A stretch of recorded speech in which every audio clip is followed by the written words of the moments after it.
Olá, seja bem-vindo a mais uma entrevista aqui no Tempo e Dinheiro. Hoje vamos falar sobre o mercado do café. Ao que tudo indica, o clima continua no foco das atenções, mas as exportações também devem bater um número recorde esse ano. Ao que tudo indica, ainda não terminou o ano, mas elas estão num ritmo muito acelerado e os volumes também mostram exatamente essa possibilidade de bater recordes históricos para exportação de café. Para fazer um balanço do que acontece nesse mercado, nós vamos agora até Santos conversar com Eduardo Carvalhais, do escritório Carvalhais, que já está conosco, a quem agradeço a participação. Prazer em tê-lo aqui no Tempo e Dinheiro, Carvalhais. Muito prazer, boa tarde. Bom, antes de mais nada, como é que está o tempo, o clima? Nós falamos numa sexta-feira, dia 8, né, chuvosa na capital paulista. Santos também chove nesse momento? Também chove, choveu mais de manhã, no momento chuvisca, mas o tempo é de chuva e deve continuar até amanhã, pelo menos assim. A previsão é que no domingo possa sair um pouco de sol por aqui, mas hoje e amanhã a previsão é de chuva. Tem chovido bem, depois daquela seca toda também aqui no litoral, tem chovido mais, os volumes são maiores no interior, mas as chuvas aqui não estão mal também, não. Bom, de qualquer forma, as chuvas ficaram ou foram o principal foco ou a principal preocupação nesse ano de 2024. Safra colhida, consolidada, agora de olho no que vem pela frente. As floradas em algumas regiões começaram, mas ao mesmo tempo muitas não pegaram, não tiveram pegamento. Essa continua sendo a situação em boa parte das regiões produtoras de café aqui no país, Eduardo.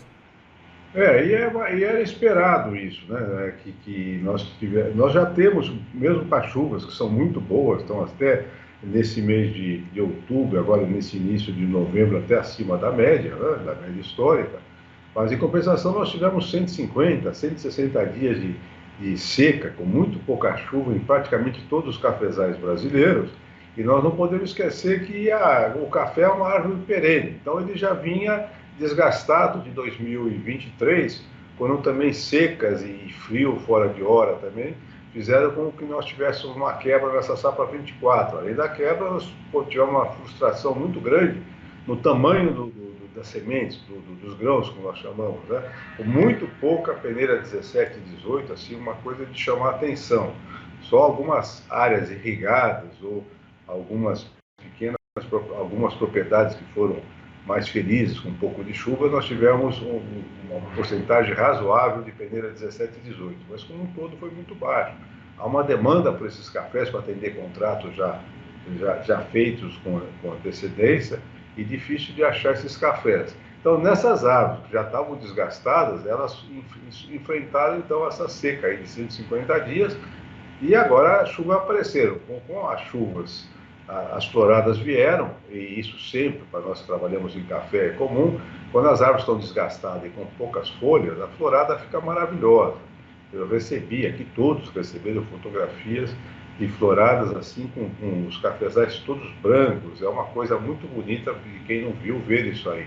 E quando você está lá presencialmente, você tem o aroma ainda. Né? É realmente um espetáculo que vale a pena. Mas depois, como as chuvas vindo mais, elas derrubaram parte dessas flores que estavam fracas na árvore, já era esperado, e a planta, a árvore vai dar preferência a criar folhas, a se proteger, a sobreviver para os próximos anos. Né? Então isso vai fazer com que a safra que está sendo armada agora para 2025 tenha prejuízo. Esse já existe. O tamanho dessa quebra, desse prejuízo, nós só vamos saber lá para o final de fevereiro e início de março. Vai depender das chuvas em dezembro, agora, quando os frutos passam de chumbinho para frutos e começam a crescer, e principalmente em janeiro e fevereiro, quando eles crescem e formam a nova safra 25. Então, quando chegar lá no final de fevereiro, início de março, de acordo com as chuvas que nós tivemos em dezembro, janeiro e fevereiro, nós vamos ter o tamanho da safra, mas tenho a certeza que já houve uma quebra e que não é pequena. Bom, e essa quebra já vinha sendo, pelo menos, estipulada, ou não seria esse o termo correto, pelo menos esperada, né? Porque nós teremos agora em 2025 a chamada bienalidade negativa, aliada a essa questão das chuvas, ao menor pegamento desse chumbinho, enfim, dessas flores, né? Virar chumbinhos e, consequentemente, frutos. Mas 2025 já era esperada uma redução na produção também, não é isso? Era, apesar que com a evolução das técnicas, com a evolução as propriedades que estão sendo tocadas profissionalmente por agrônomos, eles já vêm tentando acabar com isso de safra alta e safra baixa. Eles vão programando dentro da fazenda, vão sempre recepando uma área, renovando outra, e a tendência, se o clima ajudar um pouco, porque o cafezal irrigado, principalmente o arábica no Brasil, a porcentagem ainda é muito pequena, eles querem tentar ter sempre uma safra aproximada, a mesma safra aproximada, por causa das despesas, para você poder programar melhor.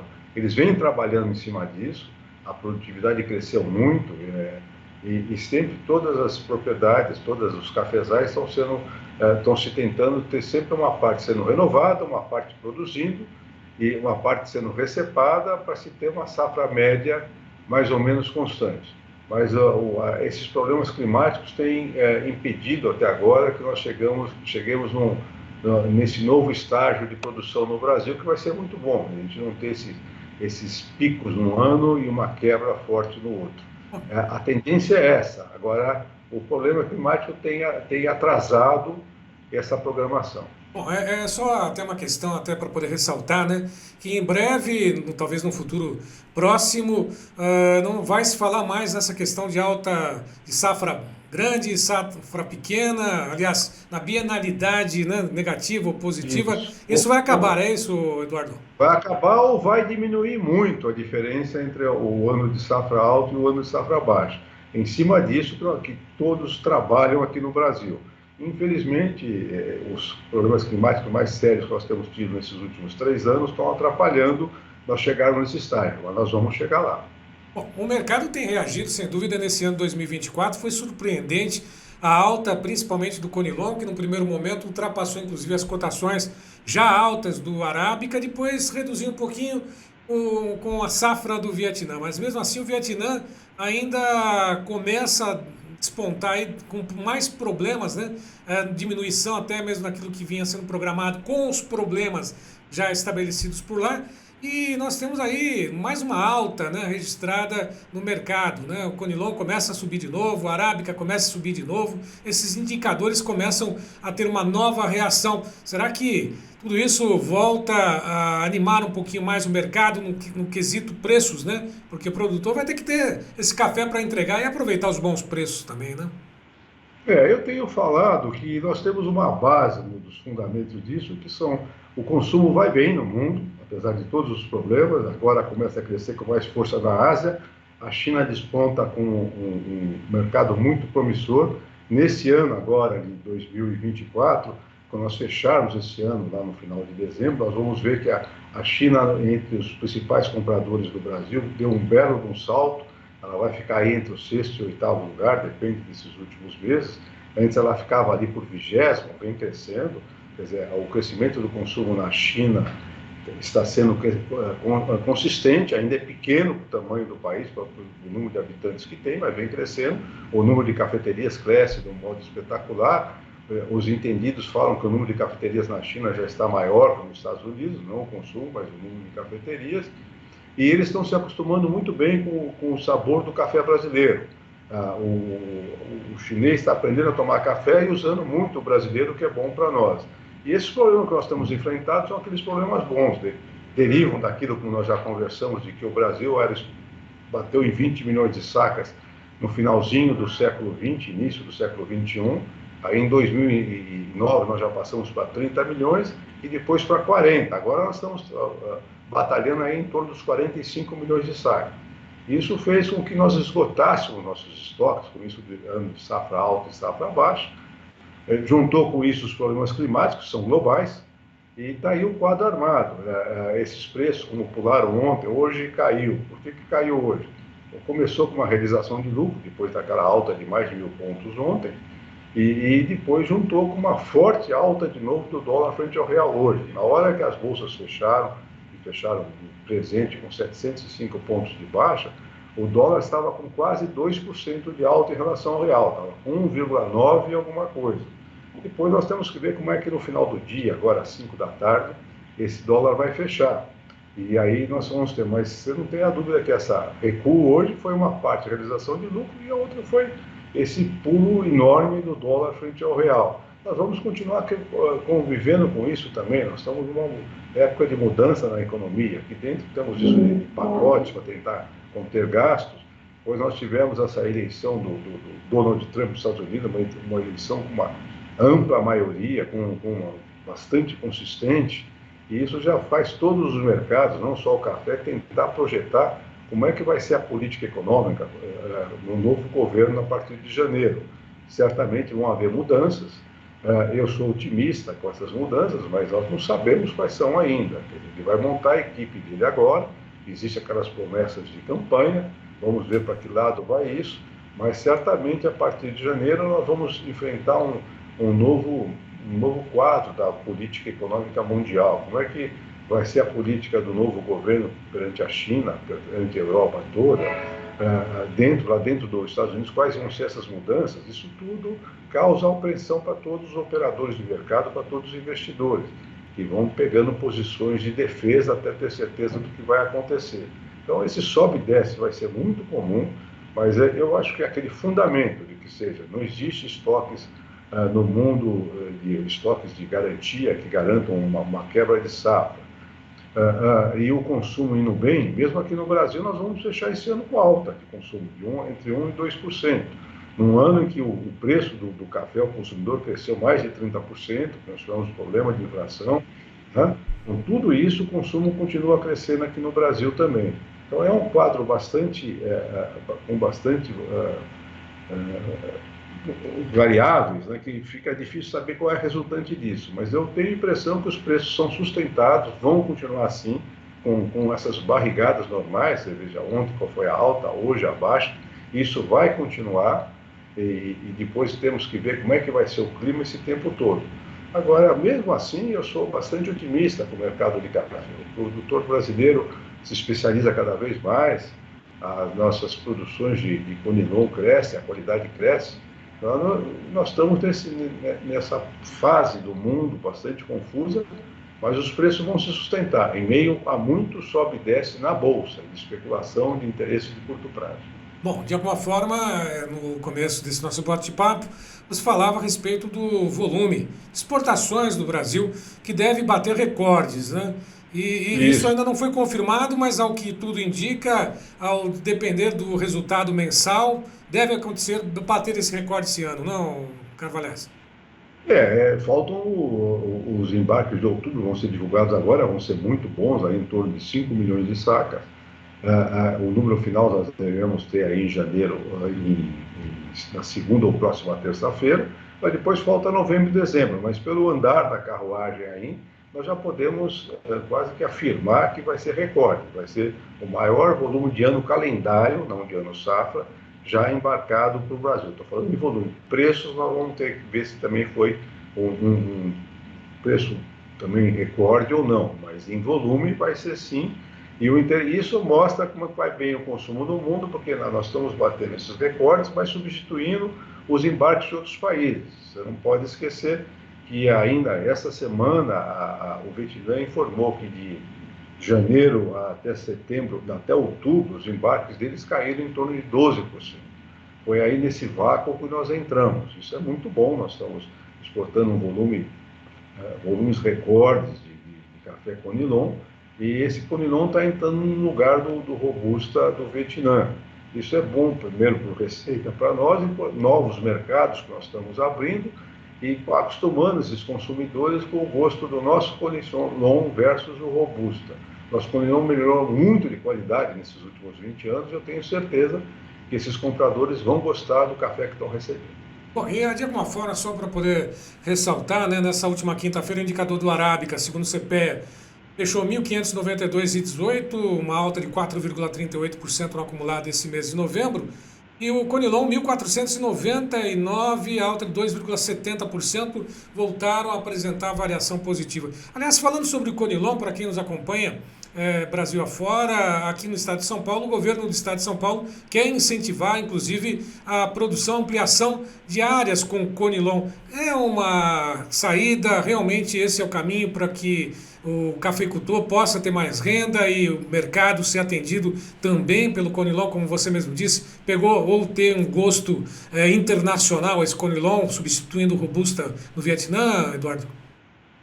Olha, nós temos que nos adequar à realidade do mercado hoje. Eu sou favorável a faça isso. Aliás, da Câmara Setorial de Café do Estado de São Paulo, que eu faço parte desde os anos 90, já no final dos anos 90, nós trabalhamos em cima disso, porque estava claro que nós tínhamos regiões mais quentes no Estado de São Paulo, que estavam como a Alta Paulista do Estado de São Paulo, que estavam abandonando o Arábica, porque as temperaturas já não compensavam mais a produtividade e a qualidade do Arábica ali, mas infelizmente demorou. O Instituto Agrônomo de Campinas fez um trabalho muito bom, desenvolveu uma variedade de robusta para o estado de São Paulo.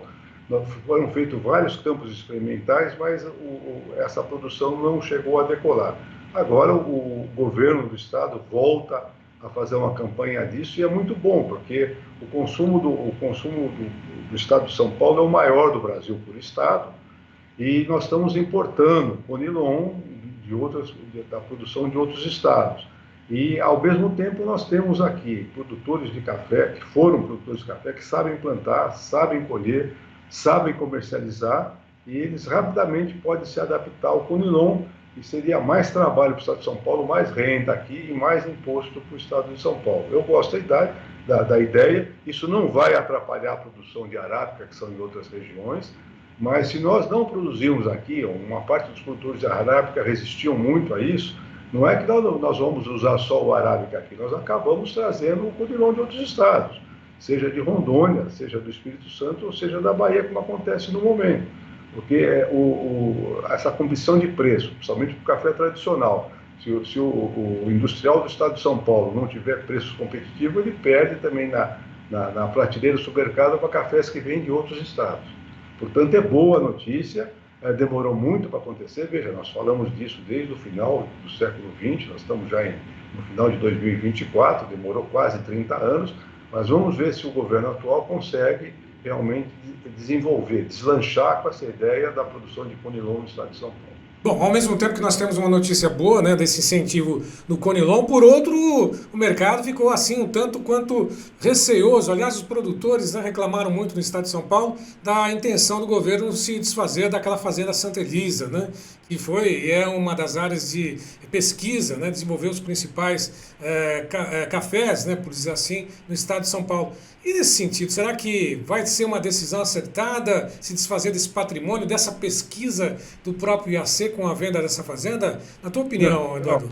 Eu sou contra desfazer. Aquilo não é só o problema da pesquisa que está lá, que tem que ser investido mais dinheiro lá para uma pesquisa. O IAC está na raiz do desenvolvimento da cafeicultura brasileira, não é só do estado de São Paulo. Nós não podemos esquecer que ele foi fundado ainda por Dom Pedro II, em 1887, antes da queda do Império, e é a razão do que o Brasil cresceu tanto. Eu sempre falo o seguinte, que o café brasileiro dominou o mundo, e você tem que ver que variedades que saíram do IAC foram para o Brasil inteiro e também para outros países competidores do Brasil. Ele dominou o desenvolvimento técnico da produção de arábica. Nós temos lá um acervo genético enorme e tem a história. Você não pode desenvolver essa história. A mesma coisa, ali não é só a pesquisa, mas sim esse valor histórico para o Brasil. Foi ali que o Brasil começou a desenvolver.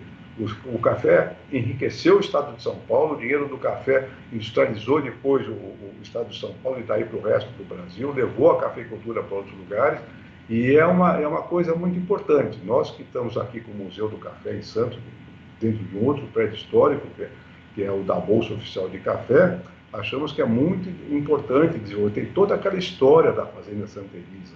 Não é só a edificação que tem lá, esse patrimônio, aquilo lá tem que ser preservado. E se tiver alguma área lá que possa ser dispensada, deveria ser transformado no Parque Ibirapuera de Campinas e não se destinar para outras coisas. Tem sim, eu sou a favor da privatização de muita coisa, mas não podemos vender a nossa história. Eu defendo que se preserve toda aquela área, toda aquela história e que continue a pesquisa. E eu estou falando do café porque eu entendo mais, mas o IAC trabalhou também no desenvolvimento de outros produtos agrícolas do estado de São Paulo, quer dizer, é um acervo importante nosso. E mostra que o estado de São Paulo já estava preocupado com pesquisa, com tecnologia no século XIX. É muito importante aquela área. Bom, Carvalhais, só para poder finalizar, agradecer a tua participação conosco.